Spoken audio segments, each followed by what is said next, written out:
Hey, it's JC. Welcome to Urban Knife Guy, where we explore the urban lifestyle and jungle survival. In my expert opinion, you should clean your Swiss Army knife at least once every 10 or 12 years. Do you agree or disagree? Let me know your thoughts in the comments below. In this video, we'll explore how to deep clean your Swiss Army knife in 6 simple steps. First, if you watch this channel regularly but have not subscribed, please do so to help the channel out. Thanks. And to go through all the steps of cleaning this knife, let's head over to the workshop. I've moved over to my workshop bench, and anytime you do any kind of knife maintenance, it's good to have some kind of surface to work on to keep everything together. This is a very inexpensive silicone tray that's used for electronics cleaning. So when electronic parts are dismantled, all the screws and different components can be put here. In this case, when you get your knife, you can take out your scale tools if you do have them with the model or Swiss Army knife that you have.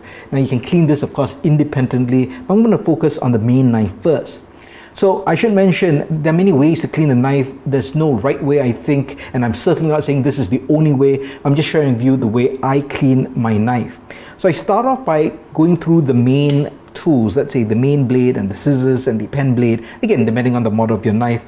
And often if you use your knife to open packages, to do daily tasks, very soon you can get residue, gunk and stickiness on the blades and main tools. So you want to get those out.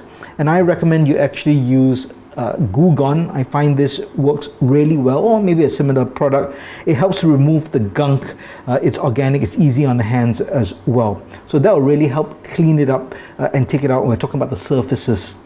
Now, once you've done that, what you want to do is open up the knife carefully. You want to open up all the parts so that you can get to the inside. Once you have opened up all the tools of your knife, including the back tools, you have access to the inside and the liners, and often you're going to find a lot of dirt inside. If you oil the knife, the oil will also collect a lot of dirt. You want to clean those out. Now you can do this in 2 ways. You can take a cotton bud and you can go ahead and clean it just by wiping it. I do suggest adding a bit of Goo Gone or similar product to really get in to clean it out. And what will happen is you're gonna get a lot of black gunk like that, and you want to really clean that out. Now, if you cannot reach certain parts, maybe the Q-tip or the cotton bud is a bit too big, so what you can use is also an alcohol swab. That works really well as well, and you don't even need the Goo Gone. You can use that, go inside and clean it up. And of course, you can use the Q-tip to help as well to get inside areas that you can't reach with just that Q-tip. And then you go all around and clean up all the excess oil and all the visible dirt. Now it's time to wash your knife. You can get a little container, fill it with warm water, and then you can take some regular detergent. This is a concentrate, but it's powerful grease removal. It removes 99.9% of germs. You know, we can go to the moon, we've got AI, but they can't get that 0.1% of germs. So hopefully they do better. And you don't put a lot. You just want to put maybe 2 dots, just like that. You want it mild, and that's why you should never put your knife in, let's say, a dishwasher and get that to run. So just get that in, mix it around. You want that solution, and you want to start cleaning. Okay, so this container should be a bit bigger, yeah, but let me just close this up a bit, yeah, so it fits in. So soak that in just a bit, and then I recommend getting a toothbrush to clean the knife. Now, don't use the toothbrush you use to brush your teeth. That'll be very gross. Take your wife's or your mother's instead. All right, so go ahead and just clean that, all those parts, clean it. Now, if you go straight to this step without doing the first 2 steps of getting out the residue and some of the excess oil, this part might not be as effective, or you might find it actually clumping together. So I would advise you to do those first 2 steps, and you just continue doing that, putting that in, brushing it out all the way, all the parts, open and close the different parts and really get in there. Of course, clean the scales as well. After you've washed the knife, you want to dry it completely. So take a cloth and just dry all the parts, especially inside the liners. Now, for the parts that you cannot reach inside, take a hair dryer and then just go ahead and blow dry the insides. You want to get all the water out. After you've completely dried the knife, now it's time to oil the knife. Now when it comes to your Swiss Army knife or any folder, try not to use any of these industrial strength anti-rust sprays or WD-40. It's not that great for the knife. Instead, go with a knife oil or a mineral oil. You could even use olive oil if you like.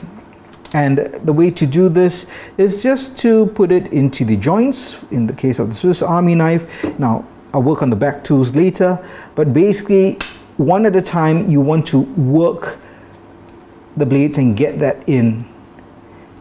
And just continue it with every single tool. And finally, if there's excess oil after you've finished everything, again, just use that cotton bud to soak up that excess oil. After finishing oiling your knife, you can do one final step, and that's to polish the knife blade and all the main tools. And you can use a metal polish for it. Any kind of all-purpose metal polish for stainless steel will work. I personally like to use this. This is actually for car rims. I find that it works slightly better to get that shine and to give that protective coating. And what I do is just get a bit, put it on a piece of cloth and go ahead and start rubbing it onto the surface of the tools. Now I should mention, if you don't have any of these polishes, you could also use toothpaste. That could also work because it also has abrasive action. So if you do this by hand, you're probably only going to get out very minor scratches, so you might want to use a Dremel tool to buff it out if you really want to get out all the scratches. Personally, I don't mind if there's scratches showing, simply because this is a knife that I use and work with, so it's very natural to have scratches. This is not a display collector's knife, so to speak. So go ahead and just rub that in. You can see it turns black, and then you want to use a clean part of the cloth to really just clean that up. Once you've polished all the main metal tools of your knife, if you like, you can take some abrasive compound to take out scratches from plastic, and that's to polish up the Celador scales. Personally, I don't bother because this is a working knife. It's going to get scratched up very fast, but if that's something you want to do, you definitely can do that. Well, there you have it. That is how you clean your Swiss Army knife. I should mention two things. If you're going to sharpen your knife, do so before you wash it. Use a sharpener as well as a strop to really get it sharp. And if you'd like to see a video on that, especially to sharpen the scissors, do let me know in the comments below. And if you do not want to wash it or you don't have time, you can also get one of these air dusters. It's really compressed air. You get a nozzle. You can go ahead and just spray and go ahead and clean all the dust out. But of course, that's after you go through the first two steps of getting out all the gunk and oil. Well, I hope you enjoyed this video. If you liked it, please give it a thumbs up. And if you like the content in general, please subscribe to the channel and hit that notification bell. Thanks for watching. Talk to you soon.